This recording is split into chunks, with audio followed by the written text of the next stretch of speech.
মেরাজ থেকে ফিরে আসলেন, বিশ্বনবী বর্ণনা করলেন, আমি বাইতুল মাকদাস দেখেছি মাঝরাতে, লক্ষাধিক নবীকে নিয়ে নামাজের ইমামতি করেছি, 7 আকাশ দেখেছি, আল্লাহর আরশ দেখেছি, আল্লাহর সাথে কথা বলেছি, আবার ফজরের আগেই মক্কায় ফিরে এসেছি। সবাইকে খাইছে গেছে, মোহাম্মদের মাথার তার ছিঁড়ে গেছে, নাউজুবিল্লাহ পড়ে।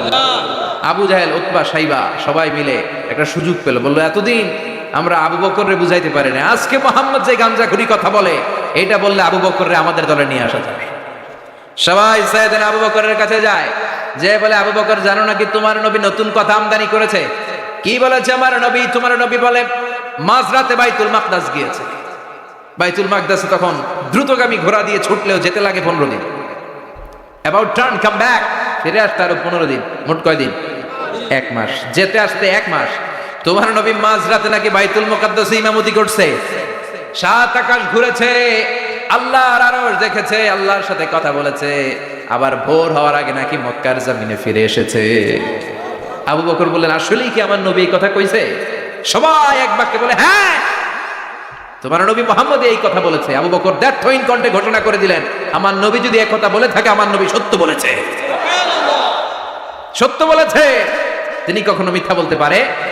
বিশ্বনবী খুশি হয়ে গেলেন, সাইয়েদনা আবু বকরের জন্য দোয়া করে দিলেন, আর বললেন আবু বকর আনতা লাস্তা আবু বকর ফাকাত, আজকে থেকে তুমি শুধু আবু বকর নও, আজকে থেকে তুমি আবু বকর সিদ্দিক। সিদ্দিক, সত্য গ্রহণে, সত্য প্রকাশে, সত্য মানার ক্ষেত্রে আপোষহীন, কোনো আপোষ নাই। চিল্লায় কোন ঠিক কিনা? সে আল্লাহ বললেন ওয়াযকুর ফিল কিতাবি ইব্রাহিম ইন্নাহু কানা সিদ্দিকান নাবিয়্যা। ও নবী, আপনার এই কোরআনের ভেতরে আমার খলিলের নামটা রাখেন, কারণ আমার খলিল যেন তেন কোনো নবী নয়, সাধারণ পয়গম্বর নয়, আমার নবী ইব্রাহিম হলো সিদ্দিক, সত্য প্রকাশে আপোষহীন। এজন্য আল্লাহ খুশি হয়ে ওনার একটা টাইটেল দিলেন, টাইটেলটা হলো খলিল। ওয়াত্তাখাযাল্লাহু ইব্রাহিমা, চিল্লায় বলেন ওয়াত্তাখাযাল্লাহু ইব্রাহিমা, আমি ইব্রাহিমকে খলিল বানিয়েছি। খলিল মানে দোস্ত, খলিল মানে কি? আল্লাহ দুনিয়ার একজনের দোস্ত ডাকে, কি মজার ব্যাপার, কেমন লাগে তার কাছে শুনতে? সুবহানাল্লাহ কইবেন না? ওনারে বানাইলেন খলিল, আর বিশ্বনবীরে বানাইলেন হাবিব। সুবহানাল্লাহ পড়েন। বাপ বেটা সব নিয়ে গেছে। সাইয়েদনা ইব্রাহিম হচ্ছেন বাবা, আর বিশ্বনবী ছেলে। বিশ্বনবীর অনেক উপরের পুরুষ হচ্ছে সাইয়েদনা ইব্রাহিম, তো এটা পরদাদা না, বাবা না? বিশ্বনবী বলতেন আনা দাওয়াতু আবি ইব্রাহিম, আমি নবীরে পেয়ে নাচানাচি করো, আমি তো ইব্রাহিম আলাইহিস সালামের দোয়ার ফসল। উনি যদি মক্কায় দাঁড়িয়ে দোয়া না করতেন, আমার বিশ্বনবীর জন্ম হতো না। সুবহানাল্লাহ পড়েন। এজন্য বাবা হলো খলিল, ছেলে হলো হাবিব। খলিল মানেও বন্ধু, হাবিব মানেও বন্ধু। খলিল মানে এমন বন্ধু যেই বন্ধু আল্লাহরে খুশি করার জন্য কাজ করে, আর হাবিব মানে এমন বন্ধু যারে খুশি করার জন্য আল্লাহ নিজে কাজ করে। কার পাওয়ার বেশি? হাবিবের কয়েক ডিগ্রি বেশি। সুবহানাল্লাহ পড়েন। তার মানে বাপ বেটা, বাবা হলো খলিল, ছেলে হলো হাবিব। এই বাপ বেটার মধ্যে অনেক বিষয়ে মিল আছে না নাই? হাদিস কোরআনে খুঁজলে আপনি অনেকগুলো মিল পাবেন। আজকে 7টা মিলের কথা শোনাবো। সাইয়েদনা ইব্রাহিম আলাইহিস সালাম আর বিশ্বনবীর মাঝে 7টা মিল খুঁজে পাওয়া যায়। চিৎকার করে বলেন কয়টা? শুনবেন? কষ্ট হচ্ছে? ঘুমে ধরছে? রাত তো অনেক হয়ে গেল, সর্বনাশ 11টা। হ্যাঁ, শুনবেন? কতক্ষণ? সারা রাত। তাকবীর পড়া যাবে? হ্যাঁ, জোরে না আস্তে? ভাগাভাগি করে দেন। শুরুতে বিবাহিতরা দেন, তারপর অবিবাহিতরা দেন, তারপর সবাই দেন। দিবেন? বিবাহিত কারা কারা আসছে দেখি। ঘটন নাকি? অবিবাহিত নাই এলাকায়? হ্যাঁ, কম। মাশাআল্লাহ, তো বরকতের এলাকা। আলহামদুলিল্লাহ। দেখি অবিবাহিত কারা কারা আসছে।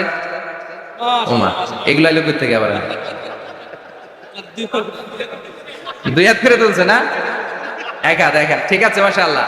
শুরুতে বিবাহিতরা দেন, এরপর অবিবাহিতরা দিয়েন। শুরুতে বিবাহিতরা রেডি হন। আমি লিল্লাহি তাকবীর বললে আল্লাহু আকবার। গলা ধার দিতেছে অনেকে। বিবাহিতরা রেডি? দেখবো কাদের পারফরমেন্স কেমন হয়। বিবাহিতরা পড়েন লিল্লাহি তাকবীর। অনেক আওয়াজ, সংখ্যায় বেশি আর।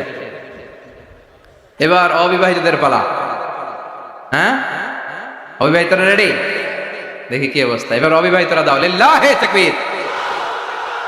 মিলে 3টা পড়েন লিল্লাহি তাকবীর, লিল্লাহি তাকবীর, লিল্লাহি তাকবীর। ঘুমটুম আছে? না গেছে? বাপ বেটার মধ্যে কয়টা মিল? চিল্লায় বলতে হবে কয়টা? এক নাম্বার মিল হচ্ছে ফেস কাটিং এ মিল। সুবহানাল্লাহ। সাইয়েদনা ইব্রাহিম আর বিশ্বনবী চেহারা একরকম। বিশ্বনবী যখন মেরাজ রজনীতে আকাশে গেলেন, এক এক আসমানে এক এক নবীর সাথে দেখা, এক আসমানে সাইয়েদনা ইব্রাহিমের সাথে দেখা। মেরাজ শেষ করে যখন সাহাবীদের কাছে বর্ণনা করছেন কোন নবীর চেহারা দেখতে কিরকম, বিশ্বনবী বললেন আম্মা ইব্রাহিম, বুখারীর বর্ণনা, আম্মা ইব্রাহিম ফানজুরু ইলা সাহিবিকুম। আর ইব্রাহিম নবীর চেহারা কেমন জানতে চাও? জানতে হলে আমি বিশ্বনবীর দিকে তাকাও। আমার চেহারা দেখতে যেমন, আমার বাবা সাইয়েদনা ইব্রাহিমের চেহারা প্রায় হুবহু এরকম। তার মানে এক নম্বরে কোন দিকে মিল? চেহারাতে মিল, ফেস কাটিং এ মিল। চিল্লায় কোন ঠিক কিনা? দুই নম্বরে উসওয়ায়ে হাসানা। দুই নবীর ক্ষেত্রে উসওয়ায়ে হাসানা শব্দ কোরআনে ব্যবহার করেছে কে? লাকাদ কানা লাকুম ফি রাসূলিল্লাহি উসওয়াতুন হাসানা। তোমাদের জন্য বিশ্বনবীর জীবনীর ভেতরে উত্তম আদর্শ আছে না নাই? আবার ইব্রাহিমের ক্ষেত্রে বললেন কাদ কানাত লাকুম উসওয়াতুন হাসানাতুন ফি ইব্রাহিম। বিশ্বনবীর জীবনীতে যেমনি তোমাদের জন্য আদর্শ, সাইয়েদনা ইব্রাহিমের জীবনীতেও সুবহানাল্লাহ পড়ে। তার মানে বিশ্বনবীও মডেল, সাইয়েদনা ইব্রাহিমও মডেল। নাকি শাহরুখ খান আমাদের মডেল, ইমরান খান, জর্দা খান, কেউ আমাদের মডেল? নায়ক নায়িকা, গায়ক গায়িকা, ক্রিকেটার, সেলিব্রিটি, ডান্সার একটাও আমাদের মডেল হতে পারে? কোন কবিরা আমাদের মডেল? আমাদের মডেল হলো নবীরা। চিল্লায় বলেন ঠিক কিনা? কবিরা এক একজন এক এক দিকে যায়, এক একজন এক এক কথা বলে।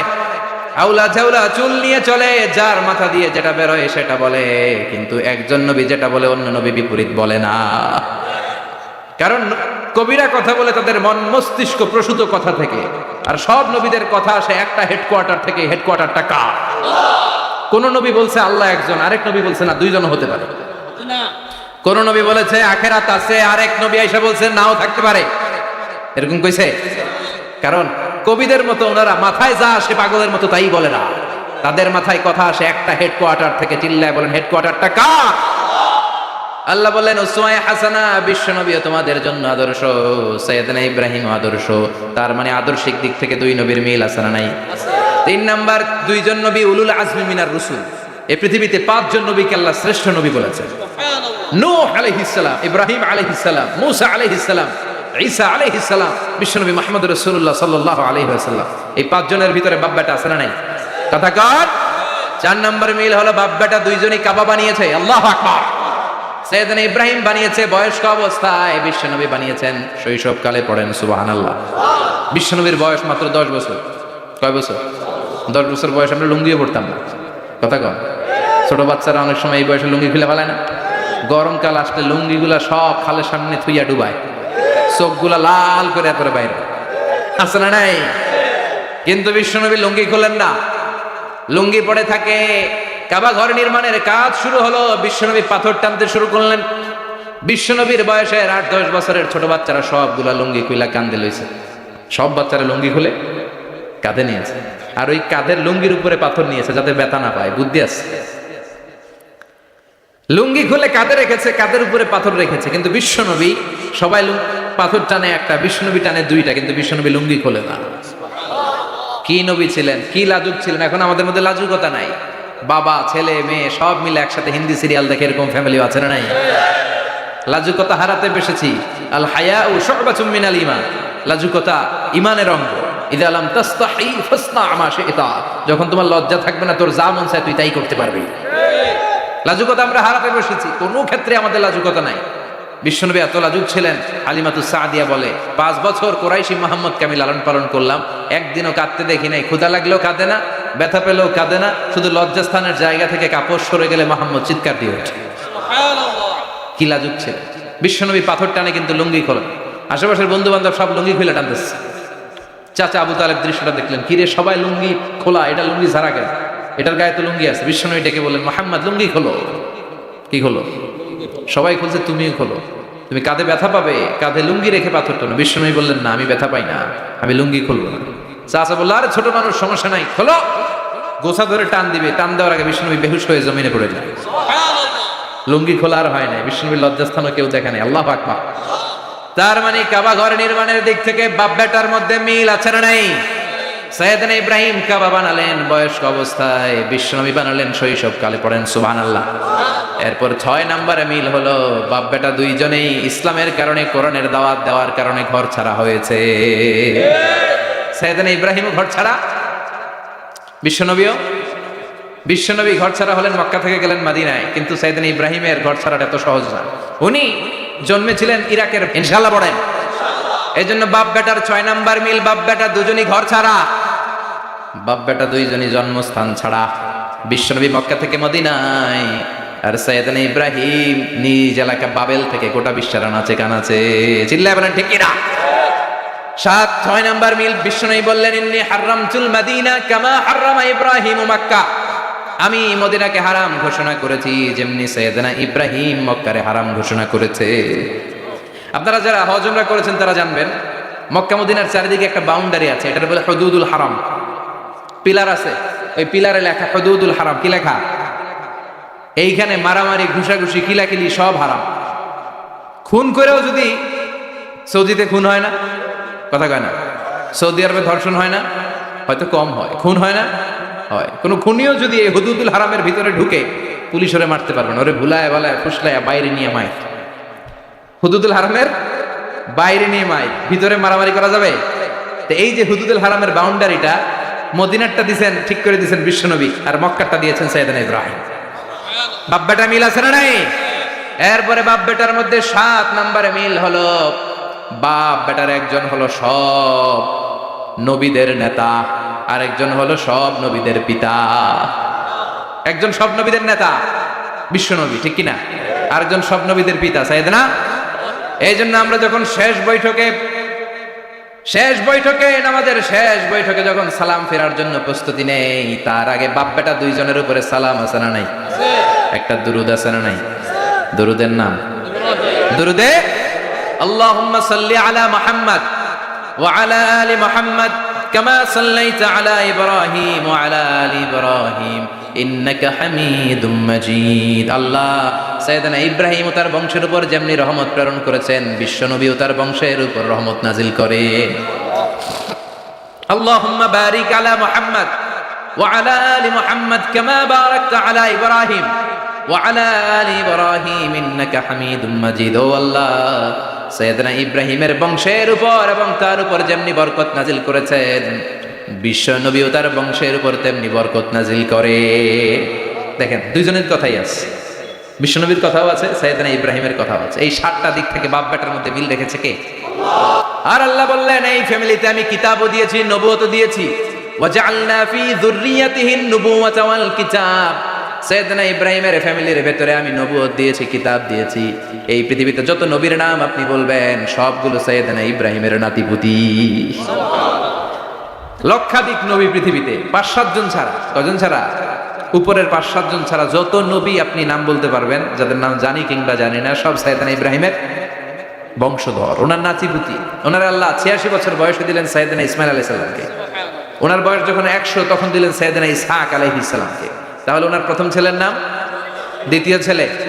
আওয়াজ করে বলেন, প্রথমটা, দ্বিতীয়টা ইসহাক। দুর্ভাগ্যজনক হলেও সত্য, ইসমাইলের চেনে কোনো নবী আল্লাহ দেন না, কোনো নবী নাই। সব নবী এই চেনে, হাজার হাজার লক্ষাধিক নবী খালি ইসহাকের বংশে না। এই বংশে কোনো নবী নাই। আর এই বংশের নবীরা প্রজন্মের পর প্রজন্ম একে অপরকে বলে যায়, সব শেষে কিন্তু একজন নবী আসবে, ওইটা হবে শ্রেষ্ঠ নবী, বিশ্ব নবী, ঠিক কিনা? একের পর এক নবুয়ত আল্লাহ এই চেনে দিলেন। ইসহাকের চেইনে, সাইয়েদনা ইসমাইলের চেইনে কোনো নবী নাই। এত নবী এখানে এসেছে, এরা ভেবেই নিয়েছে ওই যে শেষ নবী, যেটা শ্রেষ্ঠ নবী, এটাও এখানেই আসবে।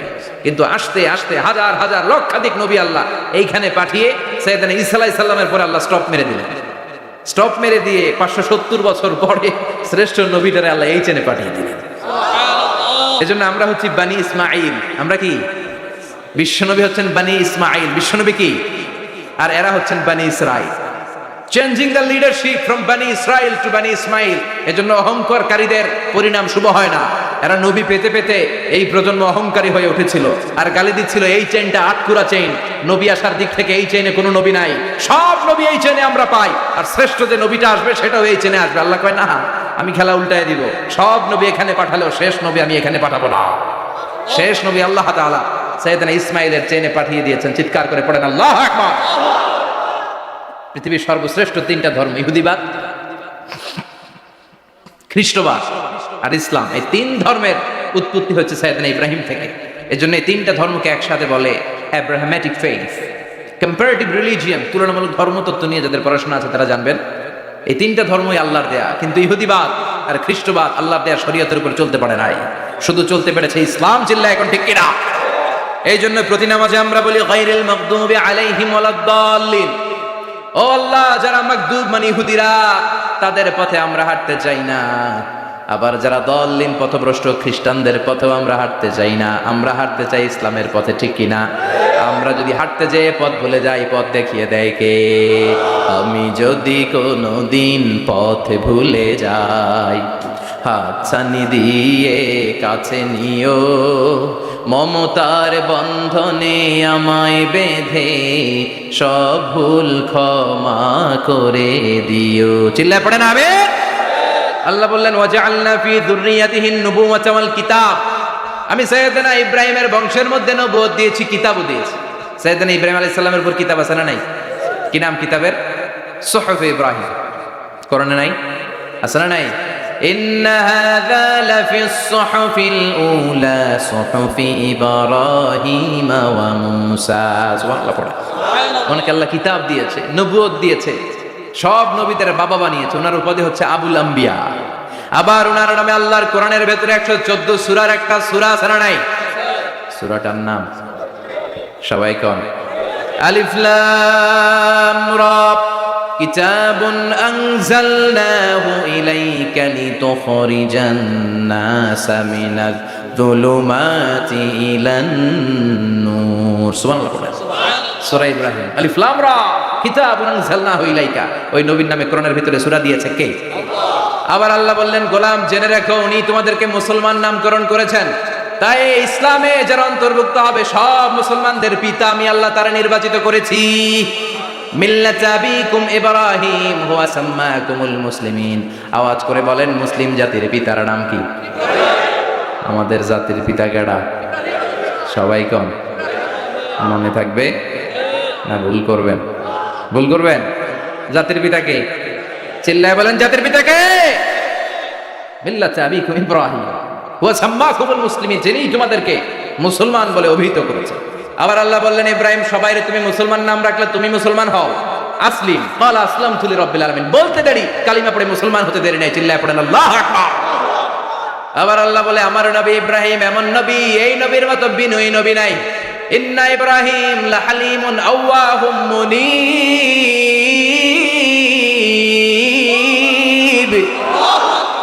ইন্না ইব্রাহিম লাহালিম আওয়াহ মুনীব। এই নবী সহনশীল নবী। সুবহানাল্লাহ পড়ে। সহনশীলতার কোনো অভাব নাই, যেটার অভাব আমাদের মধ্যে সবচেয়ে বেশি। কথা কন, আমাদের বাংলাদেশিদের মধ্যে সহনশীলতার অভাব আছে না নাই? নিজে যেই দল করি এটাই ভালো, বাকি সব কালা। আছে না নাই?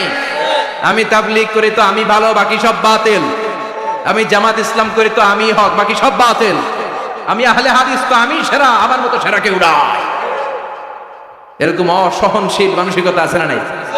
নিজে যেটা বুঝি এটাই ভালো, বাকিরা কেউ ভালো না, বাকি কেউ ভালো না। আহা, কি ভয়ঙ্কর অবস্থা। কিন্তু সাইয়েদনা ইব্রাহিমের অভ্যাস সেটা ছিল, উনি সহনশীল ছিলেন। আমাদের বাংলাদেশে দেখেন কত ইসলামিক দল, কত পীরের মুরিদ, কত পীর।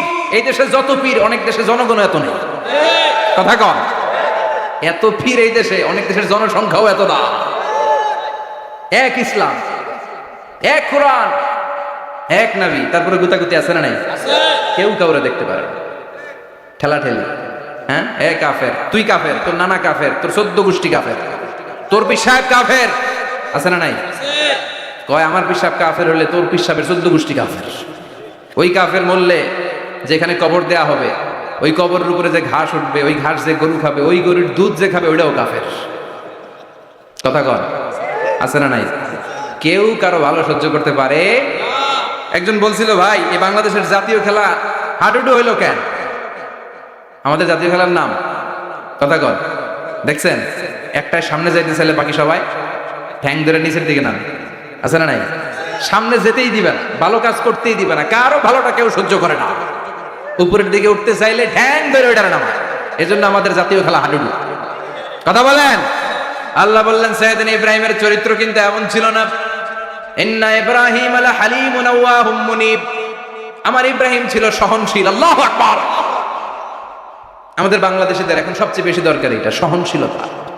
আমরা অযাচিত মন্তব্য করতে দ্বিধাবোধ করি না, কমেন্টস করতে দ্বিধাবোধ করি না। ফেসবুকে ইউটিউবে কমেন্টস আছে না নাই? কার ব্যাপারে তুমি কমেন্টস করো, কি বিষয়ে কমেন্টস করো, ওই বিষয়ে আদৌ তোমার ধারণা আছে কিনা, পড়াশোনা আছে কিনা, তুমি ওইটাতে স্পেশালিস্ট কিনা, কোনো ধারণা, ইচ্ছে মতো কমেন্ট আছে না নাই?